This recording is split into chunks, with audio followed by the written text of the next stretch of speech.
week 8 of the monster YouTube Smash video series 5 and 5, presented by DraftKings Sportsbook's Millionaire Pick'em contest. We had our best show ever last week in terms of views, so thank you to everyone who watched and thanks for coming back.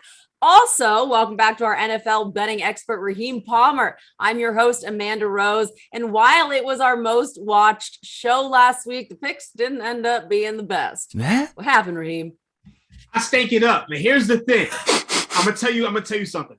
I knew it was going to be a rough week because over the last couple of weeks, the sharps have been getting killed. All the public favorites have won.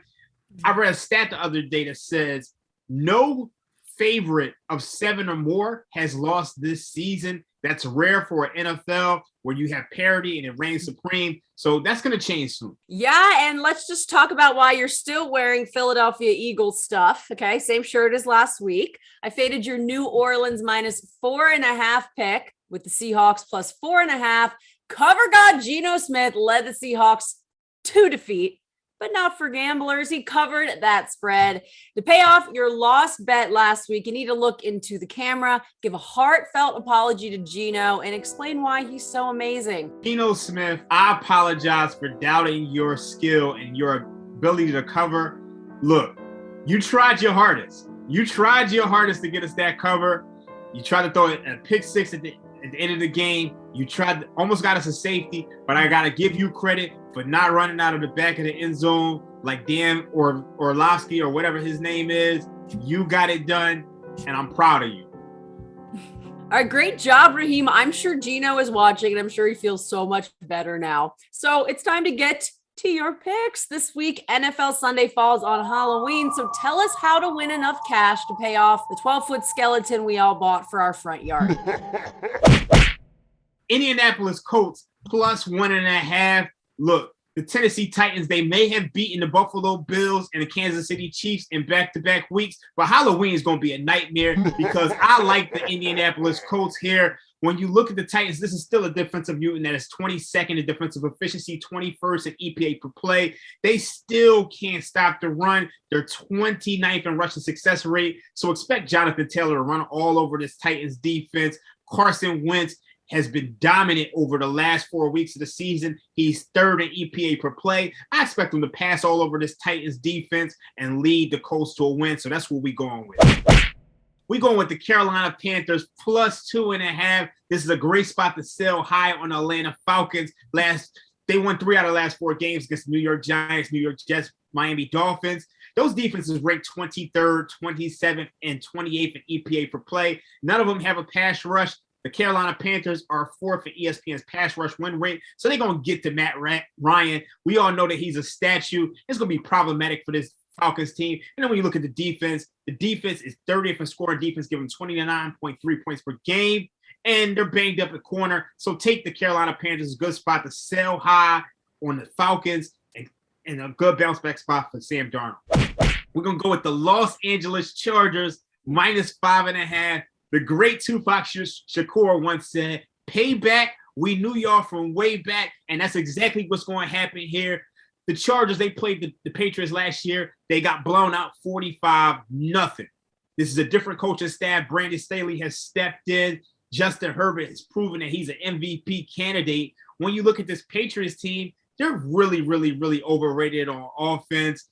They have 2 wins over the Jets. They have a win over the Houston Texans. They haven't beaten anybody else. Look for Justin Herbert and this Chargers offense to be able to card them up. They might take this team into the deep waters and drown them. And then also, the Chargers are getting some guys back on defense. Drew Tranquil, Justin Jones, Nasir Adderley. They should be able to win this game and cover minus 5.5. I'm going with the Washington football team plus 2.5 in their matchup against the Denver Broncos. Look, Denver Broncos, they are in a world of trouble defensively. They gave up 146 yards to D'Ernest Johnson last week. There's no Nick Chubb, no Kareem Hunt. 3rd string running back comes in, and it's like nothing ever happened. Look, the Washington football team could score some points. Last week, we probably seen one of the most misleading box scores you'll ever see.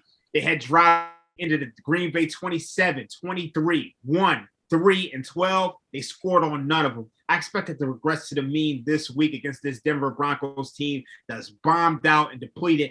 Everybody is hurt. Von Miller is missing time. They signed linebackers off the street, off the practice squad. I even think they got my man Ryan, who's behind the camera playing linebacker. Antonio Gibson. They have a big day on the ground. Washington football team plus 2.5. All right, you just made it in time. I'm going with the Dallas Cowboys minus 2.5. My first inclination here is to back the Minnesota Vikings, as the Cowboys are 6-0 against the spread. We all know this is an efficient betting market, and eventually things adjust. But these are two offenses in completely different classes. Look, the Cowboys can run the ball with Ezekiel Elliott and Tony Pollard, and they're facing a Vikings defense, which is 28th in rushing success rate. So they're going to be able to get whatever they want on the ground.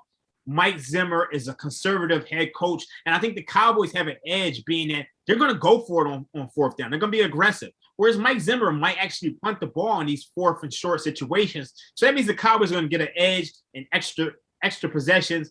Cowboys are going to win this game. They have a prolific offense. I'm going to lay the 2.5.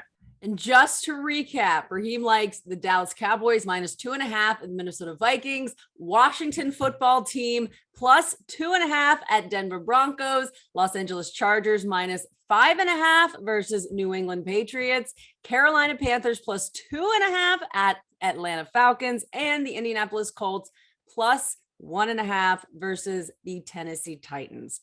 And I got to be honest, I had a hard time coming up with which one of your bets I was going to fade today for Amanda's pick. But since it just feels right to root against your Dallas Cowboys, I'm going to take the Vikings plus 2.5 as a lively home dog. Okay.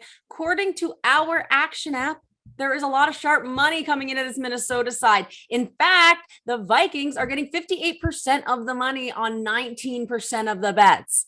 Are you worried that me and the Whales, might be right on this one? Here's the thing. I'm gonna be honest with you. If this was 3, I'd be all over the Minnesota Vikings. I think that's the Bob point on the Vikings, but I don't think it's gonna get there. You give me under a field goal with one of the best offenses in the league in the Dallas Cowboys, I gotta take it. That's gonna do it for us this week. Please give this video a thumbs up. Remember, check out DraftKings Sportsbook's 2021 Championship Series and enter their Pro Football Millionaire Pick'em. I'm Amanda Rose. He's Raheem Palmer. Have a very happy Halloween, and we'll be back next Thursday for Week 9.